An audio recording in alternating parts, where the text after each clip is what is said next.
he tries a lot of different things, but what's been really interesting is as his name has grown, as his brand has grown, he's attracted some of the most savvy investors in the world to back his company, to invest in him because they see him as this kind of generational figure that is uniquely placed to leverage, again, social media and turn it into something far, far bigger. Danny, good evening to you.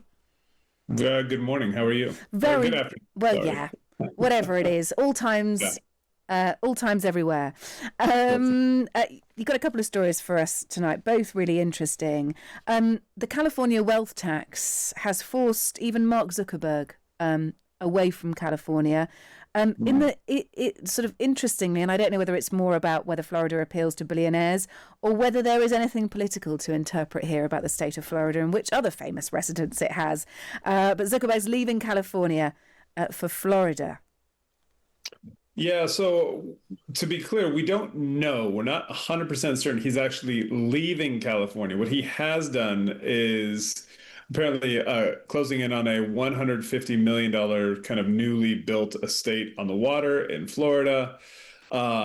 And a lot of people have seized on this because there is this proposed wealth tax. And to be clear, that wealth tax has not even become a law yet. It's not even been voted on yet.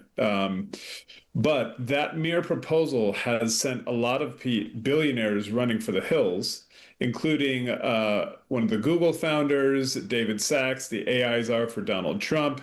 People are moving to Texas, to Nevada, all in this kind of mad rush out of the state to avoid what, if it passed, would be a 5% tax, one-time tax on billionaires. And so even just the mere kind of possibility of that happening has sent a lot of the richest people in the world out of the state. The last time we spoke about this, there was one tech billionaire in particular who didn't seem bothered about this, and I can't remember who it was now, someone who was sort of sticking firm, and I wonder if that is still the case or whether we'll just see this across the board now. Yeah, it's one of these things that really divides people. You know, some people are like, look, I made my fortune here in California from the tech industry. There's a whole bunch of kind of infrastructure in place here that, made it possible for them to become extremely wealthy. Where other people are just saying, look, our tax dollars are not being spent well. California schools are not particularly good. You have large homelessness problem. And now you have this billionaire's wealth tax potentially coming down the pipe. By some estimates, this one potential law, again, they still have to get enough signatures for it to even get it on the ballot. This one potential law could mean that $1 trillion worth of net worth has exited the state in just a series of months. So if that turns out to be the case, that's a real big blow to California's finances. Well, I found an article, Danny, with all the details we're dying to know about this property that he's said to be interested in. A 3-story villa, Spanish colonial style, waterfront views visible from its verandas and a jetty into Biscayne Bay, lush gardens, a waterfront pool, a circular driveway. I mean, it is what wealth buys you. It's situated on Indian Creek. It's an island only accessible via a guarded bridge. It requires an invitation to enter. The island is expanded.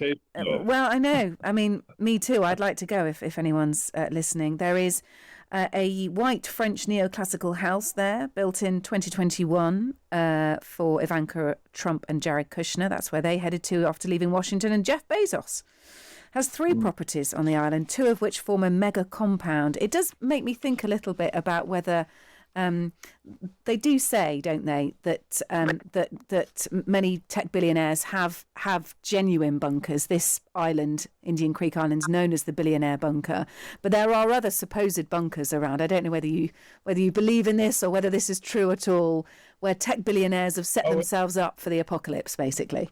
Yes, it is absolutely true. Famously, Sam Altman, the billionaire founder of OpenAI, he has a compound, with gas masks and kind of years worth of supplies in case it all ends. And I believe Mark Zuckerberg, who also has a very, very large estate in Hawaii, also has an underground bunker with, kind of blast doors and all kinds of strange things, just in case, again, the end times come. There's a brilliant Naomi Alderman book. I think it's called The Future. It's where she writes about billionaires' bunkers. Anyway, let's talk about MrBeast. Who is he? Well, his real name is Jimmy Donaldson. He's the world's largest YouTuber by subscriber count. This is an interesting move. He's acquired the financial services app Step. It's not a bank, but it does lots of other financial things, can deal with transactions, gives you a savings card, I think a Step Visa card, an account for saving, spending and sending money and investing, no monthly fees. So he's acquired it, marking his company's entry into FinTech with a focus on serving younger users and making him the first YouTube billionaire. Let's listen to him in action. Behind me are 100 people, and they range from the age 1 all the way through age 100. And I've trapped each of them in their very own glass cube. The last one to leave their cube is going to win $500,000. The challenge has officially begun. Let's see which age is the best. Yeah, that's a flavour of MrBeast. So it kind of does sometimes morally questionable, sometimes outrageous gimmicky stunts, and gives huge amounts of money away. He basically earns so much on YouTube that he can give so much away. The app, the financial services app that he's purchased, Step, is for teens and young adults to manage money, build credit and access financial tools. It'll operate under the umbrella of Donaldson's company, Beast Industries. What do you make of this, Danny? I just think it's, I'm a business reporter, and I find this as a business story completely fascinating because, of course, it started out as just another YouTuber. But he has figured out he's a marketing kind of genius, has proven to be.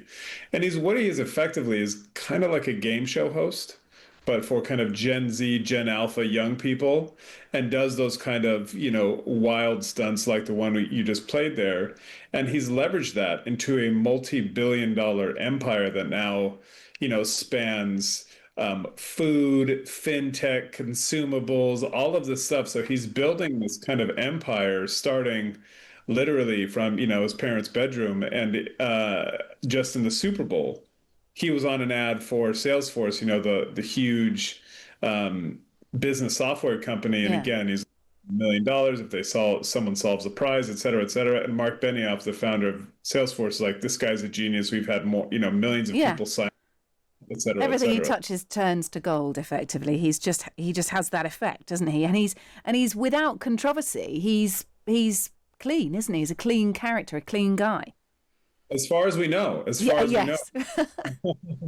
But yeah, it is just from random YouTuber to multi-billionaire kind of magnate across numerous industries. It is quite the ascent. It's pretty rare, I would say. Yeah, look, I mean, the deal is strategically, fascinating. I completely agree with you. To go from entertainer, though, to financier, if that's the right word for him. That could be tricky for him, right? He needs to. I mean, this is sort of one of those potentially pothole areas, isn't it? Something he could trip up with. Indeed. And he's tried things before that don't work. He had a thing called Beast Burger and opened a burger shop, and it was like, lines around the block. They ran out of food. Everybody was angry. He tries a lot of different things, but what's been really interesting is as his name has grown, as his brand has grown, he's attracted some of the most savvy investors in the world to back his company, to invest in him, because they see him as this kind of generational figure that is uniquely placed to leverage, again, social media and turn it into something far, far bigger. So it'd be interesting. This is obviously a step outside his comfort zone. And he doesn't always get it right. So it'll be interesting to see. Obviously, the stakes will be pretty high here. Yeah, I think it's a really savvy move. I think there is a massive untapped market for this. And there are lots of apps, Revolut here, Go Henry. There are a whole scattering of apps, but none of them have the recognition of a person like MrBeast behind them. I think it's a genius move, and I'm sure it'll work out well for him. But it is risky, perhaps. Great stuff. Danny, really good to speak to you as always. It's always a pleasure. Danny's was about to call you Danny Zuckerberg then for some reason. I'm sorry about that. Danny Forston, host of the Times Tech podcast, West Coast correspondent for the Times. You can read Danny in the Sunday Times, and please check out the Times Tech podcast. Danny, speak to you soon.